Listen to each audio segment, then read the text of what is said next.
Bank Nifty का ये 1 minute का कैंडलस्टिक चार्ट है आपके सामने। और यहाँ पर जैसे हमने कल डिस्कशन भी किया था, अगर आपने कल की वीडियो देखी है और अगर आपको याद है तो मैंने आपको कल कहा था कि अगर बैंक निफ्टी इस लेवल के नीचे 40,650 के नीचे अगर नहीं आता है ओपनिंग के बाद, ठीक है, या फिर इस लेवल के ऊपर सस्टेन करेगा तो आपको वहाँ पे बहुत ज़्यादा बाइंग देखने को मिल सकती है। तो इसी लेवल को मैंने यहाँ पे कंटिन्यू किया, लेकिन कब किया कंटिन्यू? जब बैंक निफ्टी ऊपर से आया, इस लेवल को ब्रेक करके नीचे आया। और जैसे हम हमेशा कहता हूँ, मैं हर एक वीडियो में कहता हूँ कि सपोर्ट और रेजिस्टेंस काफ़ी इंपॉर्टेंट चीज़ है। देखो, आपको इंडिकेटर ना आए, कुछ भी समझ में ना आए भाई, लेकिन अगर आपको सिर्फ परफेक्टली सपोर्ट, रेजिस्टेंस और पुल बैक निकलना आ गया तो मार्केट में आपको प्रॉफिट कमाने से कोई नहीं रोक सकेगा। ये यहाँ पे मैं गारंटी 101% की गारंटी से कह रहा हूँ। वो कैसे, मैं यहाँ पे डिस्कस करूँगा अभी। तो देखिए दोस्तों, यहाँ पे मैंने आपको कहा था कि अगर 650 के ऊपर अगर मार्केट चला जाएगा, ठीक है, तो आपको बहुत ज़्यादा बाइंग की रैली देखने को मिलेगी। लेकिन मार्केट यहाँ पे गैप अप ओपन होता है और वहाँ से सडनली नीचे आता है। तो मैं बहुत खुश हो गया जैसे ही मार्केट ओपन हो गया, ऊपर नहीं गया, वहाँ से नीचे चला आया, ठीक है, तो मैं बहुत ज़्यादा खुश हो गया। क्यों खुश हो गया मैं यहाँ पे? क्योंकि देखिए, यहाँ से नीचे आ रहा है तो सपोर्ट लेवल पे आ रहा है, तो मेरे लिए वहाँ पे एक अपॉर्चुनिटी तैयार होगी ना कॉल की। और मैं जो कहता हूँ ना कि सपोर्ट लेवल पे आने के बाद हमें सिर्फ कॉल के बारे में सोचना है, गलती से भी पुट के बारे में नहीं सोचना चाहिए, ठीक है। पुट के बारे में कब सोचना चाहिए वो भी मैंने बहुत सारे वीडियो में बोल दिया है और आगे भी बोलता रहूँगा। देखिए, सपोर्ट लेवल पे आने के बाद पुट के बारे में कब सोचना चाहिए ये भी मैं आपको एक्सप्लेन करूँगा। लेकिन आपको जब सपोर्ट पे बैंक निफ्टी आता है तो सिर्फ और सिर्फ कॉल के बारे में सोचना चाहिए। तो आज की वीडियो में हम वही देखेंगे कि सपोर्ट पुल बैक किस तरीके से अच्छा तरीके से काम किया। आज मैंने कहाँ पे एंट्री की ये भी 1 मिनट में आपको बताऊंगा, कि लॉजिक के साथ बताऊंगा किस तरीके से एंट्री की, क्या लॉजिक था मेरा यहाँ पे। और उसके बाद हम 15 मिनट में जाके सपोर्ट रेजिस्टेंस का इंपॉर्टेंस भी यहाँ पे जानेंगे और साथ ही साथ पीसीआर किस तरीके से काम करता है ये भी आज इस वीडियो में बताऊंगा। तो वीडियो को बिल्कुल भी स्किप ना करते हुए बिल्कुल लास्ट तक देखिए, आपके नॉलेज में 101% ग्रोथ होके ही रहेगी। दोस्तों, मैं हूं श्री सैल और आप सभी का स्वागत करता हूं आपके अपने YouTube channel trade with attitude में। देखिए दोस्तों, मार्केट जैसे ओपन हुआ वहाँ से नीचे आया, मैं बहुत खुश हो गया। मैं वेट करने लगा यहाँ पे। देखिए, यहाँ पे सपोर्ट लेवल को ब्रेक किया मार्केट ने, तो मैंने यहाँ पे एक ऊपर की तरफ एक लाइन खींच ली। दोबारा मार्केट यहाँ से ऊपर गया, ठीक है, यहाँ से ऊपर गया, फिर नीचे आया, फिर ऊपर गया, फिर नीचे आया। अब जब इसकी हाईएस्ट लेवल पे मैंने यहाँ पे एक लाइन खींच ली, ठीक है, जहाँ पे इसने हाई दिया था, देखिए यहाँ पे आपको दिखाऊंगा मैं। यहाँ पे ये लाइन सुबह की है, मैंने खींची, इसका जो हाई है इस पर मैंने लाइन खींच ली। अब इसका जो हाई है ना, वो कल वाले का यहाँ पे ये जो लेवल है मैंने जो बोला था 650, उसके साथ मैच कर रहा। तो अगर इससे सप्लाई लेवल कंटिन्यू करना था, जैसे मैंने कल कहा था कि अगर इसके ऊपर नहीं जाता है 650 के नीचे आता है तो इसे यहीं से नीचे आना चाहिए था, ठीक है। तो यहाँ पे आपको कंटिन्यूसली पुट साइड पे देखने को मिल सकता था, लेकिन यहाँ पे सपोर्ट लेवल था, तो सपोर्ट लेवल पे देखिए पुट साइड पे जाने के चांसेस कम होते नहीं, ऐसा नहीं है, जा भी सकता है मार्केट पुट साइड पे, ठीक है, लेकिन बहुत ज़्यादा चांसेस कम होते हैं। जैसे ही उसने इस लेवल को ब्रेक कर दिया, देखिए यहाँ पे अब पूरी देर जैसे मार्केट शुरू है, देखिए मैंने कहा था कि पहले 15 मिनट में हमें चांस मिलेगा, लेकिन कभी कभार देर भी लग सकता है। भाई मार्केट है, समझे आप, मार्केट है, मार्केट में कुछ भी हो सकता है। अब यहाँ पे थोड़ा लॉजिकली समझाऊंगा, थोड़ा सा देर लग सकता है लेकिन यहाँ पे समझाऊंगा आपको ज़रूर, ठीक है। देखिए, ये पूरे सेलर आ गए, ठीक है, बायर थोड़े आ गए, फिर सेलर आ गए, फिर बायर आ गए, फिर सेलर आ गए, बायर आ गए, अब सेलर कम हो गए। अब ध्यान से सुनिए मैं क्या कह रहा हूँ। सेलर कम हो गए, क्यों कम हो गए? क्योंकि वो इस लेवल तक नहीं आ रहे, ठीक है। फिर बायर आ गए, फिर सेलर आ गए, अब तो सेलर और भी ज़्यादा कम हो गए क्योंकि ये इस लेवल तक नहीं आ रहे। तो यहीं पे हमें पता चला कि यहाँ पे बायर स्ट्रॉन्ग है और 25 पॉइंट कमाने के लिए बस इतना छोटा सा नॉलेज की ज़रूरत है। आपको बहुत ज़्यादा नॉलेज की ज़रूरत नहीं है, आपको सिर्फ क्या नॉलेज चाहिए कि कौन कम हो रहा है देखना है, कौन ज़्यादा हो रहा है देखना है, ठीक है। जो परिवर्तन है उस परिवर्तन को पहचानना है और परिवर्तन के बाद जो रैली आए उसमें एंट्री कर लेनी है, ठीक है।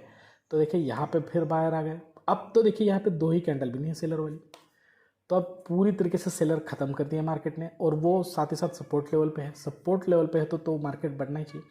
तो मुझे यहीं पे पता चला था कि यार यहाँ पे डिमांड है। लेकिन आपको क्या लगता है कि मैंने इस कैंडल में एंट्री की होगी? इस कैंडल में एंट्री की नहीं की है इस कैंडल में एंट्री मैंने, ठीक है। ये इतनी बड़ी बड़ी कैंडल बनी, मैंने इसमें भी नहीं एंट्री की, इसमें भी नहीं की, इसमें भी नहीं की। अब आप बोलोगे फिर इतना इतना अच्छा चांस था, आपको पता था तो आपके यहाँ पे 50-60 पॉइंट बन जाते। रिस्क क्यों लूँ और कौन ले रिस्क? क्या ज़रूरत है मुझे रिस्क लेने की, ठीक है। क्योंकि बात एक्चुअली क्या है कि अगर मैं इस कैंडल में एंट्री ले लेता, इस कैंडल के बाद एक बहुत ज़्यादा बड़ी रेड कैंडल बन जाती तो क्या होता? तो इसीलिए जो कन्फर्मेशन का इम्पोर्टेंस है ना, वो बहुत ही इम्पोर्टेंस है। कन्फर्मेशन लेना चाहिए। देखिए अब यहाँ तक आया तो मैं जैसे ये कैंडल्स बन रहे थे मैं सिर्फ देख रहा था, और मेरे लिए कन्फर्मेशन था कि मार्केट में डिमांड शुरू है। और मार्केट में साथ ही साथ उसने 200 मूविंग एवरेज, 52 मूविंग एवरेज के ऊपर भी चला गया है, तो फिर भी मैं नहीं ले रहा हूँ। इसके पीछे की वजह थी और मुझे ये भी पता था कि अगर गया तो पुल बैक लेवल तक हमारा टारगेट बनेगा, मतलब जाएगी कैंडल्स पुल बैक लेवल तक जाएगी, ये मुझे पता था। लेकिन फिर भी मैं एंट्री नहीं कर रहा। मैं एंट्री इसलिए नहीं कर रहा था, जैसे ये ग्रीन कैंडल्स बन रहे थे तो मुझे पता था कि मार्केट थोड़ा क्यों ना होगा नीचे आना चाहिए, सेलर्स आने चाहिए। सेलर आने के बाद जो मेरी एंट्री होगी वो परफेक्ट होगी। तो मेरे एक्सपेक्टेशन थी कि यहाँ तक सेलर आए, नीचे तक यहाँ तक आए, ठीक है। लेकिन नहीं आए ना, नहीं आए, यहाँ तक आए। मेरे एक्सपेक्टेशन थे यहाँ तक आए, सेलर आए यहाँ तक। ये 3 रेड कैंडल बनी। अब एक्चुअली ये बाद में ग्रीन बनी at the end of 1 minute. देखिए ये 3 रेड कैंडल बनी तो मैं बहुत खुश हो गया। इस वक्त भी मैं बहुत खुश हो गया। मैं सोचा चलो अब यहाँ पे अच्छा खासा कंफर्मेशन वाला सिग्नल मिल गया, इसके बाद वाले ग्रीन कैंडल में एंट्री लेंगे। तो अब जैसे ये ग्रीन कैंडल बनी तो इसके बाद जो ये ग्रीन कैंडल बनी उसमें, क्योंकि मैं जो कहता हूँ ना कंफर्मेशन लेने के बाद भी अगर आपको एंट्री लेनी है तो पहली अगर ग्रीन है तो दूसरी भी ग्रीन कैंडल बनेगी तो भी एंट्री लेना है, क्योंकि पहली ग्रीन बनती है और दूसरी अचानक से रेड बन गई तो ये बहुत दिक्कत होती। अब देखिए आपको एक बात बताता हूँ, यहाँ पे जैसे ही मैंने यहाँ पे एंट्री की ना तो मेरा कॉन्फिडेंस इतना ज़बरदस्त था कि मुझे पता था कि मेरा टारगेट अचीव हो के ही रहेगा। मेरे दिमाग में कोई टेंशन नहीं था, कोई डर नहीं था, ठीक है। एंट्री ले ली, टारगेट लगा लिया, आराम से दिखते बैठा, और यहाँ तक आते आते, इस कैंडल तक आते आते मेरा टारगेट अचीव भी हो गया। तो बस इसीलिए मैं आपको कहता हूँ ना कि आपको ज़्यादा कुछ नहीं चाहिए मार्केट का। आपको सिर्फ मैं जो वीडियो में बोलता हूँ ना उन चीज़ों पे ध्यान दीजिए, आप अच्छी तरीके से मार्केट में काम। और एक रूल हर रोज़ फॉलो करेंगे। देखिए आपके पास नॉलेज है, मार्केट दिन में आपको कम से कम 2 से 3 ट्रेड देगा, ज़रूर देगा, क्यों नहीं देगा। 2 से 3 बार 25-25 पॉइंट देगा, लेकिन आपको वो लेना नहीं है, ठीक है। आपको सिर्फ एक ही ट्रेड करना है। अपने आप को इतना पंक्चुअल बना लीजिए, अपने आप को इस तरीके से हैबिट लगा लीजिए कि बस मैं मार्केट में एंट्री कर रहा हूँ, 25 पॉइंट ले रहा हूँ, निकल जाओ। अब आपकी जब प्रैक्टिस हो जाएगी तो उसी 25 पॉइंट को आप कैपिटल बढ़ा के कितने सारे पैसे कमा सकते हो। अब ये हिसाब आप लगा लो, हर एक का हिसाब अपने अपने हिसाब से होता है, ठीक है। बस आपको जो परिवर्तन करना है वो आपकी आदतों में करना होगा, ठीक है। अगर आपको ये आ गया, ये भाई ये नॉलेज सटीक है और मैं कहूँगा कि इसमें कोई दिक्कत नहीं है, आप 2 से 3 ट्रेड दिन में कर भी सकते हो, लेकिन क्यों करें? अपने आप को सवाल पूछो ना, क्यों करें, क्या ज़रूरत है? अगर मुझे हर रोज़ एक 25 पॉइंट मिल रहे हैं तो आपको उसमें सेटिस्फाई रहना होगा। अगर जिस दिन से आप सेटिस्फाई रहना शुरू करोगे उसी दिन से मार्केट आपको हर रोज़ प्रॉफिट देना शुरू करेगा, ये गारंटी है। मैं खुद हर रोज़ कमाता हूँ प्रॉफिट मार्केट में। हर रोज़ मतलब मेरे कुछ दिन फिक्स है, जैसे कि मैं अब कल और परसों नहीं करूँगा, वेडनेसडे और थर्सडे नहीं करता हूँ, सिर्फ फ्राइडे मंडे और ट्यूसडे 3 ही दिन करता हूँ, और तीनों दिनों में मैं प्रॉफिट लेके निकल जाता हूँ। अब और क्या चाहिए भाई आपको? तो अपने आप को ऊपर काम करना होगा, मार्केट के ऊपर या फिर आपके स्ट्रैटेजी के ऊपर नहीं, अपने आप के ऊपर। तो इस तरीके से देखिए बाद में यहाँ पे मार्केट इतना बड़ा, यहाँ पे डिमांड बढ़ी, ठीक है। पुल बैक को टच किया, पुल बैक भी देखिए अब कल तो पुल बैक नहीं था, लेकिन हमने पुल बैक जो निकाला है वहीं से मार्केट नीचे आ रहा है। देखिए अब पुल बैक से अगर उसे नीचे आना था, पहले तो इस लेवल को ब्रेक करना चाहिए, और इस लेवल को ब्रेक करके इस लेवल के ऊपर नहीं जाना चाहिए, ठीक है। यहाँ से ऊपर गया, फिर अब इस लेवल को ब्रेक किया, लेकिन ऊपर गया ना। अब इस लेवल को ब्रेक किया, अब ऊपर नहीं आया, यहाँ पे ग्रीन कैंडल बनाई थी, इस लेवल के ऊपर नहीं आया, तो यहाँ से सेलिंग शुरू।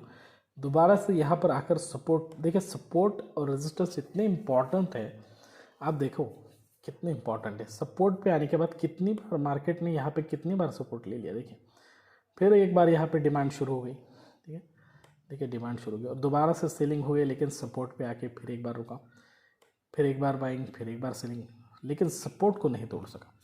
तो इसका मतलब यहाँ पे सपोर्ट बहुत ही स्ट्रांग है, ठीक है। मार्केट का डिमांड की तरफ जाने का ज़्यादा से ज़्यादा चांस है और कल मार्केट पॉजिटिव रहने के भी चांसेस है। जैसे मैंने आपको कल कहा था कि ओपनिंग में आपको मार्केट पॉजिटिव रैली दे सकता है, तो पहले 15 मिनट के बाद या फिर पहले हाफ एन आवर के बाद मार्केट बिल्कुल पॉजिटिव ही रहा है।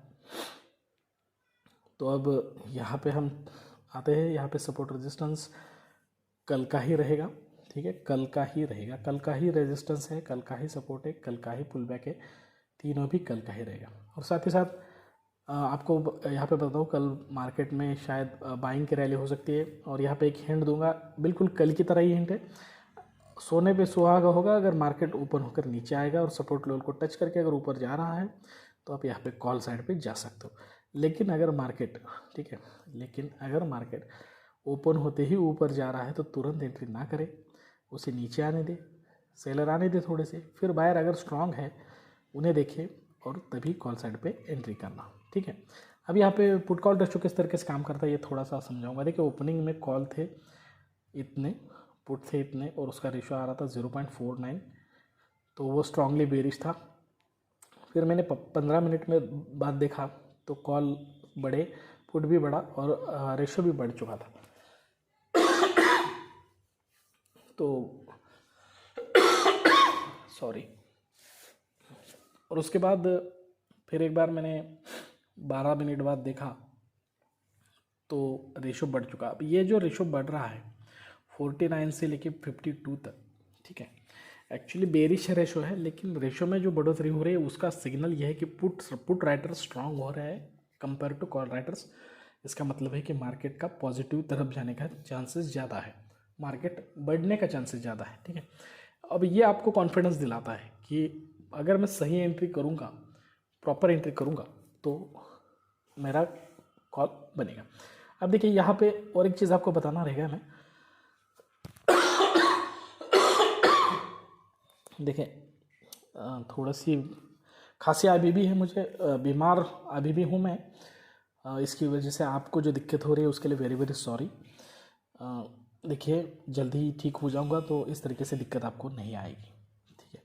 अब देखिए यहाँ पे जो मैं आपको बोल रहा था कि यहाँ से मैं यहाँ पे वेट क्यों कर रहा था, वेट इसलिए कर रहा था दोस्तों कि कई बार क्या होता है कि अगर आप इस तरीके से ऊपर चले जाते हो, यहाँ पे अगर बाय कर लेते हो, बाय अगर टॉप पे कर लेते हो और यहाँ से मार्केट नीचे आता है तो यहाँ तक आते आते हमारा स्टॉप लॉस हिट होता है और बाद में मार्केट ऊपर चला जाता है। इसलिए जो मैं बाय ऑन डिप और सेल ऑन टॉप कहता हूँ, तो इसीलिए कहता हूँ, इसलिए मैं उस डिप के लिए वेट कर रहा था। तो वो डिप मुझे यहाँ पे मिला और मैंने डिप लेवल पे ही एंट्री की तो तुरंत मेरे टारगेट अचीव हो गए। तो इसीलिए आपको वो डीप खोजना होगा, हमेशा किसी भी ट्रेड में वो डीप आपको खोजना है, ठीक है। जैसे कि यहाँ पे देखिए अगर बाय करना है तो इस डीप में करो, इसके स्टार्ट में करो। अगर नहीं ये आपसे छूट जाता है, यहाँ तक आता है तो यहाँ तक नहीं बाय करना है, यहाँ पे नहीं बाय करना है, नीचे आना है तो यहाँ तक आने दो। अब इस डीप में बाय करो, ठीक है, अगर कॉल बाय करना चाहते हो तो, या फिर इस डीप में बाय करो इस तरीके से। इसलिए मैं वेट कर रहा था, ठीक है दोस्तों। तो अभी मैंने आपको सपोर्ट रेजिस्टेंस 1 मिनट और साइकोलॉजी के तौर पे बता दिया कि किस तरीके से हमें एंट्री करनी चाहिए। तो आज के लिए बस इतना ही दोस्तों। और ख़ास करके मैं अभी अपने आउटरो में सपोर्ट रेजिस्टेंस के वो वीडियो रख रहा हूँ जिसमें मैंने इंपॉर्टेंस भी बताया सपोर्ट रेजिस्टेंस का और उसको निकालने का तरीका भी बताया, ठीक है। और साथ ही साथ PCR रेशो उसके बारे में भी एक वीडियो बनाए, वो भी रखूँगा। आशा करता हूँ कि आप लोग वो वीडियो बिल्कुल भी स्किप ना करते हुए देखोगे। तो आज के लिए बस इतना ही दोस्तों। जल्द एक अच्छे और इन्फॉर्मेटिव वीडियो के साथ आपसे मुलाकात होगी, तब तक के लिए दीजिए इजाज़त। Thank you very much, bye bye दोस्तों।